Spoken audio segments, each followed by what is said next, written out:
give us a little idea who you are, how you got into what you do now. I mean, are you a full-time investor, part-time investor? Where you heading to?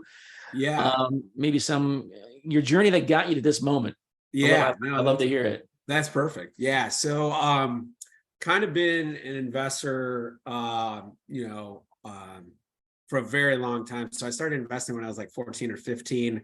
Kind of got into it by watching CNBC. So I grew up playing a lot of, video games and messing around with a lot of different kind of like business investment, business ideas and things like that, like ticket resale and try to make a website. I tried to make like a Porsche website one time, Porsche fan website.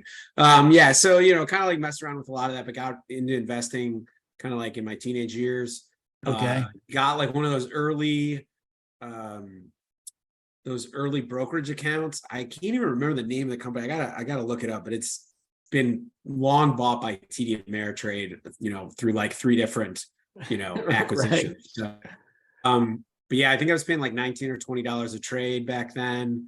Which when I only had a few $1,000s was quite a lot. I had to make sure your trades were worth it. Right.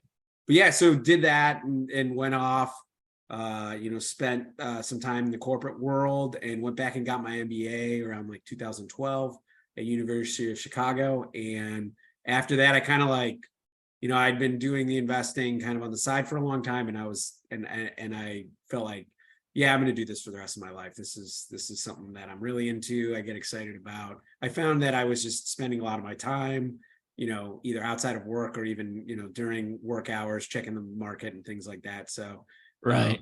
So started a fund, just an incubator fund, with some family and friends' money right after school. And it's been about 6 or 7 years now. Okay. Running that, and then in June of last year, launched DeepSail Capital, out to accredited investors. So it's a long short fund, basically the same strategy I was running at the incubator fund. It's net long most of the time, so it's a long bias. Shorts usually in the kind of like 30 to 40% range, and longs kind of vary between 120 and 150. Mm-hmm.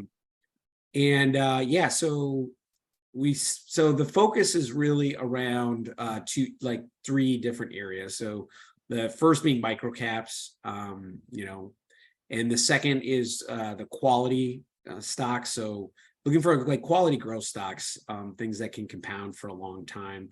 I kind of was led to this. When I originally started, I kind of was like a Graham and Dodd investor coming out of University of Chicago. They really like hammer that into you, that markets are efficient and, you can't beat the market, so that type of thing. And then you get out and start doing it, you realize that that's not the practitioner's way. Right? No. They can't beat the market because they're doing what everybody else is doing. Right, exactly. Yeah, especially when you're shorting things and you're like, wait, why does this keep going up? And you didn't realize all the flow dynamics and different things that can go into a short. So kind of those are, so microcap, quality, and then special situations on the long side. And then my short book, I mainly focus on things like pump and dumps, frauds, or like what I call moonshots. So things with like almost no revenue that have gigantic equity value. That's kind of a newer thing, actually. In the last few years, there weren't a lot of public market companies that I would consider moonshots like 4 or 5 years ago. But with the whole SPAC bubble and everything, there's probably, oh my God. There's probably 50 of them out there where they have zero revenue and it's all just built on a dream. They really shouldn't be public companies. A lot of them, they should be private companies, but they are. Well, a lot of those SPACs, Sean, they went public because the only way they could raise it, get any money or lifeline was going public. I think it was like a last ditch effort to get some money and fool the market, and before they go out of business. Yeah, and a lot of these just require so much capital to really get off the ground. Like all the EV companies, these EV toll companies that are out there now, and ridiculous. Some of the some of the quantum computing companies. Like there's just like clean tech as well as there's a fair amount in that space. Yeah.